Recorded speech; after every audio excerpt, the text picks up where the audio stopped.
Hello and welcome to my channel. এটা আমার এই চ্যানেলের ১ম ভিডিও হতে চলেছে এবং এই ভিডিওটা আমি কী বলবো মানে আমি এই ভিডিওটা করে ভীষণই হ্যাপি এবং স্যাটিসফাইড। ভিডিওটা এখনও শেষ হয়নি, চলছে এবং এর মধ্যেই আমি ভয়েস ওভার দিচ্ছি। বেসিক্যালি আমি আ বেশ কিছুদিন ধরে বিভিন্ন বিষয় নিয়ে একটু ডিস্টার্বড ফিল করছিলাম। আম হ্যাঁ, করছি। মানে আমার লাইফে একটা গোল আছে, সেট করেছি। সমস্ত কিছুই ঠিক আছে। বাট কোনো কিছু করার জন্য যে উম একটা ভালো লাগা যে বিষয়টা, সেটা যেন কোথাও আমি মিস করছিলাম। মানে হ্যাঁ, আমাকে করতে হচ্ছে, করছি। বাট যে একটা এনজয়মেন্ট যে আমি ভালোবেসে করছি, সেটার জন্য কোথাও একটা আমি অভাব ফিল করছিলাম। তো পড়তে বসে হয়তো এদিক ওদিক মন চলে যাচ্ছে বা যেটা আমার করার কথা নয় আমি সেটা করছি। সেটা মানে সেটা করে আমি টাইম ওয়েস্ট করছি। বাট তারপরে আমার মধ্যে রিগ্রেট আসছে।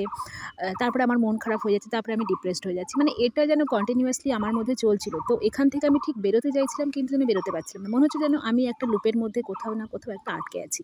তো যাই হোক, এরকমটা অনেকদিন ধরে চলছিল। তার উপরে আরও মানে আমি যতই এই বিষয় থেকে কাটিয়ে উঠতে চাইছি মানে আমি যতই চাইছিলাম যে এই যে লুপটা যেটার মধ্যে আমি ফেঁসে যাচ্ছি, সেখান থেকে বেরোতে চাইছিলাম কিন্তু বেরোতে পারছিলাম না। তার উপরে ছিল বাড়িতে পুজো, আত্মীয়স্বজন, যেন নিজের যে কাজগুলো মানে আমি নিজে যেভাবে থাকতাম, হ্যাঁ, নিজে সময় নষ্ট করতাম সেটা একটা আলাদা ব্যাপার ছিল। কিন্তু এই যে আত্মীয়স্বজন, পুজো, আম এগুলোর মধ্যে নিজেকে মানে এতটা বেশি আমি ইনভলভ করেছিলাম যে ওটার পরেই না আমি আরও বেশি ডিপ্রেসড হয়ে গেছিলাম। যে আমি ভাবছিলাম যে আমি নিজের জন্য তো কিছুই করছি না। এরকম একটা সাম অফ ফিল আসছিল। তো যাই হোক, তারপরে মানে যেহেতু আমি আমার যে রুটিনটা ফলো করতাম, সেই রুটিনটা ফলো করতাম ঠিকই। বাট সেই রুটিনটা আদৌ যে আমি মানে কি বলবো, একদম অ্যাক্টিভলি বা একটা প্রোডাক্টিভলি যে রুটিনটা ফলো করতাম সেটাও হয়তো হচ্ছিল না। তো আমি এদিক ওদিক করে বিভিন্ন ভিডিও দেখতাম YouTube এ। তো আমার কাছে সামনে একটা ভিডিও আসে সেটা হচ্ছে রাজ সামানির পডকাস্ট ছিল, সেটা ল অফ অ্যাট্রাকশন এর উপরে এবং সেখানে ছিলেন মিতেশ খাত্রি এবং ওনার ওয়াইফ ইন্দু খাত্রি ম্যাম। আ তো ওনাদের পডকাস্টটা আমি দেখি এবং ওখান থেকে আমি অনেক কিছু মানে বুঝতে পারি। আমি নিজের লাইফটাকে অন্যরকমভাবে দেখার যে ইন্সপিরেশন সেটা ওখান থেকে পাই এবং ল অফ অ্যাট্রাকশন আমি অলরেডি আমার লাইফে ল অফ অ্যাট্রাকশন ঘটেছে। কিন্তু ল অফ অ্যাট্রাকশনটা মানে ঘটার পরে মানে সেটাকে কীভাবে ম্যানেজ করতে হবে, হ্যান্ডলিং করতে হবে বা তারপরেই যে আমার সঙ্গে কী বিষয়গুলো ঘটেছে সেগুলো আমি মানে এতটাই ইন্সপায়ার্ড হয়েছি সেই ভিডিওটা দেখে যে আমি ভাবলাম ইনস্ট্যান্টলি আমার মনে হলো যে না, আমাকে চেঞ্জ করতে হবে এবং আমি ওই পডকাস্ট থেকে যা বিষয়গুলো শিখলাম সেগুলো আমি নিজের উপরে এপ্লাই করার চেষ্টা শুরু করলাম এবং সেখান থেকে আমি জানি না এমন একটা পজিটিভ ভাইবস পেয়েছি যে আমার মনে হলো যে না, আর নয়, আমি যেটা ভালোবাসি, যেটা আমি করতে পছন্দ করি সেটাই করব। এইভাবে মানে কি বলবো, আমার মধ্যে যেন কোথাও ডিপ্রেশন, আম একটা হেল্পলেসনেস, এই বিষয়গুলো যেন সবসময় চলতে থাকতো। তো যাই হোক, সেখান থেকে কাটিয়ে মানে উঠতে হয়তো একটু সময় লাগবে। কিন্তু আমি চাইছি আমি নিজে হ্যাপি থাকতে, নিজে যে কাজগুলো করতে চাইছি সেগুলো করব এবং নিজে সবসময় হ্যাপি থাকতে চেষ্টা করছি। এবং আরেকটা বিষয় যেটা আমি শিখেছি ওই পডকাস্ট থেকে, যে সবসময় তোমার মধ্যে যে ফিলিংসগুলো, নেগেটিভ ফিলিংসগুলো আছে সেটাকে পজিটিভ ফিলিংসে তৈরি করো। মানে যদি তোমার কষ্ট হয় তবে তুমি আনন্দ থাকার চেষ্টা করো, অভিনয় করো। মানে you should fake on you.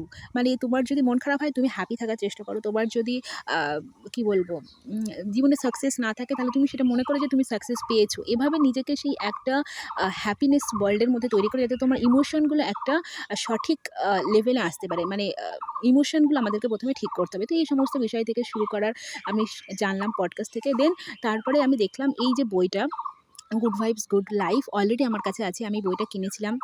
আমি বইটা কিনেছিলাম ২০২৩ ভেলোরে যাওয়ার সময় ট্রেনে। ভেলোরে আমাকে যেতে হয়েছিল মায়ের চিকিৎসার জন্য। তো যাই হোক, সেই বইটা তখন কিনেছিলাম। তখন আমি পড়েওছিলাম। বাট তখন আমার মেন্টালি যে কি বলবো, আমি যেভাবে সিচুয়েশন এ ছিলাম তখন হয়তো সেভাবে বইটা আমি পড়িনি। হয়তো তখন যদি বইটাকে সেভাবে পড়তাম হয়তো আমার লাইফটা আজকে অন্যরকম হতো। তো যাই হোক, বইটা আমার কাছে অলরেডি ছিল এবং আমি যে পডকাস্ট থেকে যে বিষয়গুলো শুনেছি, যে বিষয়গুলো আমি শিখেছি, আমি কিন্তু এই বইটার সঙ্গে পুরোপুরি রিলেট করতে পারছি। কারণ এই বইটাও ল অফ অ্যাট্রাকশন এর উপরেই বইটা। তো আমি ভাবলাম যে তাহলে বইটা শুরু করা যাক, বইটা পড়া যাক এবং এটার পাশাপাশি আরেকটা ভাবনা, সেটা হচ্ছে যে আমি পডকাস্ট থেকে আরেকটা বিষয় সেটা শিখেছি যে আমাদেরকে থটসটাকে ১ম এ পাল্টাতে হবে। দেন আমরা সেটার উপরে সেই থটস এর উপর ডিপেন্ড করে, একটা পজিটিভ থটস এর উপর ডিপেন্ড করে আমরা আমাদের অ্যাকশনও নেওয়া শুরু করব, স্টার্ট করব। তো সেরকমই সেই ভাবা, সেখান থেকে আমারও একটা অ্যাকশন নেওয়া। মানে আমি ভাবলাম যে আমার একটা ইউটিউব চ্যানেল হোক নতুন। সেই ইউটিউব চ্যানেলে আমার ভালো লাগার জিনিসগুলো আমি শেয়ার করব, পজিটিভ ভাইবস শেয়ার করব। তো সেখান থেকেই আমার এই বইটা পড়া স্টার্ট এবং আমি মনে করলাম যে না, আমি বইটা যখন পড়ব তখন আমি এটাকে রেকর্ড করব বা ফিল্মিং করব। তো সেখান থেকেই স্টার্ট। বাট রেকর্ড করাটা খুব সহজ ব্যাপার নয়, কারণ ক্যামেরা সেট করে পড়াটা খুব একটা সহজ ব্যাপার নয়। যেটাও প্র্যাকটিস করতে হবে, কিন্তু সেটা আমাকে ম্যানেজ করতে হবে, কারণ আমি এটা ভালোবাসি। এবং এটা আমি একটা সময় আমার মনে হতো যে না, মানুষ কি বলবে, আমি যদি রাস্তায় ভিডিও শ্যুট করি মানুষ কি বলবে, এই বিষয়গুলো আমার মধ্যে থাকতো। বাট আমি ভালোবাসি ওই গাছের তলায় পড়তে, একটা হয়তো কুয়াশা ভরা রাস্তায় পড়তে, বা কখনো হয়তো আমি চাইবো কলেজ স্ট্রিটে সন্ধ্যেবেলা বিকেলের বেলাটা, এখন তো ট্রামটা বন্ধ, আমার মনে হতো যে কখনো হয়তো কলেজ স্ট্রিটে আমি একটা জায়গায় দাঁড়িয়ে একটা নভেলের মধ্যে একদম ঢুকে গেছি, পাশ দিয়ে হয়তো ট্রাম চলছে, প্রচুর মানুষের ভিড় গ্যাঞ্জাম, তবুও আমি পড়ছি সেই আমার প্রিয় নভেলটা। আমার এরকম খুব ইচ্ছে করতো, কিন্তু সেগুলো ইচ্ছেই থেকে যেত, কিন্তু কখনো সেটা পূরণ হতো না। হয়তো ভাবতাম লোকে কী ভাববে, বাট না, এই পডকাস্ট এবং এই বইটা পাওয়ার পর থেকে, এই বইটা যে আমার কাছে অলরেডি ছিল, এই বইটাকে আমি নতুন করে আবিষ্কার করলাম এবং নিজেকেও নতুন করে আবিষ্কার করলাম, আমার তাই মনে হচ্ছে। তো এই বইটা আমি ফিল্মিং করা শুরু করেছি, পড়া শুরু করেছি, এবং আমি চাইছি এই বইটার আমি রিভিউ দেবো। বইটাতে কী কী আছে বা কী পড়ছি আমি, কী শিখছি, সেটাও আমি রিভিউ দিতে চাইছি। তো এই হচ্ছে মানে এই পডকাস্ট থেকে আমি মানে ইন্সপায়ার্ড হয়ে এটাই আমি স্টার্ট করেছি। তো তো আমি যেটা বলতে চাইছি যে প্রথমত আমাদের থটসগুলোকে আমাদেরকে চেঞ্জ করতে হবে। যেসব নেগেটিভ থটস আছে সেগুলো চেঞ্জ করে একটা পজিটিভ থটসে আনতে হবে, এবং সেই থটসের উপর ডিপেন্ড করে আমাদের অ্যাকশন নেওয়া উচিত। এবং সেই অ্যাকশন থেকেই আমার স্টার্ট হলো এই বইটাই পড়া, এবং এই বইটা কখন পড়ছি, কীভাবে পড়ছি, সেটা আমার রেকর্ড করার ইচ্ছে হলো এবং সেটাই করছি। তো এটাই।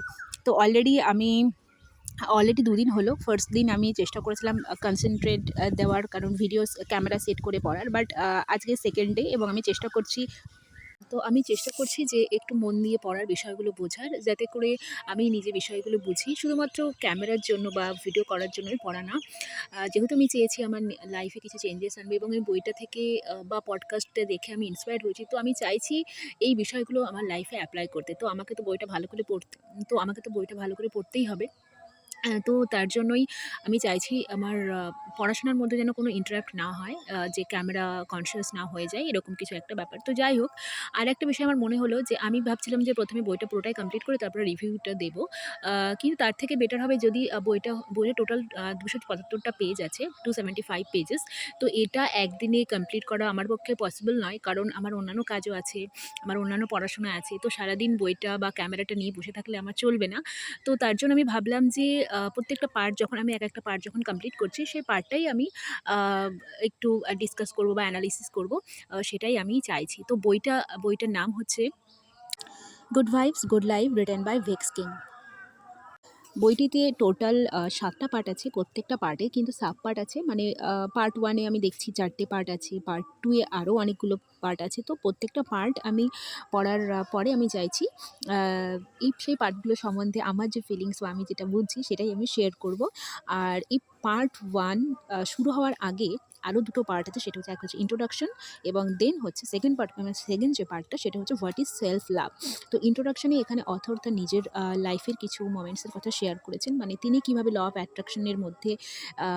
অ্যাট্রাকশন মানে ফলো করছিলেন, বা সেটা তিনি কিভাবে এক্সপেরিয়েন্স করেছিলেন, সেটাই ইন্ট্রোডাকশনে বলা হয়েছে মোটামুটি। আর সেকেন্ড পার্ট হচ্ছে হোয়াট ইজ সেলফ লাভ। তো সেলফ লাভ কী, সেটাই সেকেন্ড পার্টে বলা হয়েছে। তো আমি চাইছি আমার ফার্স্ট পার্ট আমি সেলফ লাভ সম্পর্কেই যেটা বুঝেছি, সেলফ লাভ সেটাই এখানে আমি একটু শেয়ার করতে চাইছি। তো প্রথমত যেটা সেলফ লাভ সম্বন্ধে এখানে বলা হয়েছে, ২ টো কথা বলা হয়েছে। ফার্স্ট যেটা বলা হয়েছে সেটা হচ্ছে যে আমাদেরকে, আমরা বর্তমানে আমাদের যে সিচুয়েশন, মানে আমরা যে সিচুয়েশনের মধ্যে আছি, সেটা আমাদেরকে পুরোপুরি সেটাকে আমাদেরকে অ্যাকসেপ্ট করতে হবে, এবং সেই অ্যাকসেপ্টেন্সের পাশাপাশি আ আমাদেরকে এটাও ভাবতে হবে যে আমরা কোনটা ডিজার্ভ করি, কতটা বেস্ট, মানে কতটা বেটার আমরা হতে পারি, আমাদের বেস্ট ভার্সন আমরা কতটা অ্যাচিভ করতে পারি, সেটাও কিন্তু সেই ভাবনা চিন্তা কিন্তু আমাদের মধ্যে রাখতে হবে।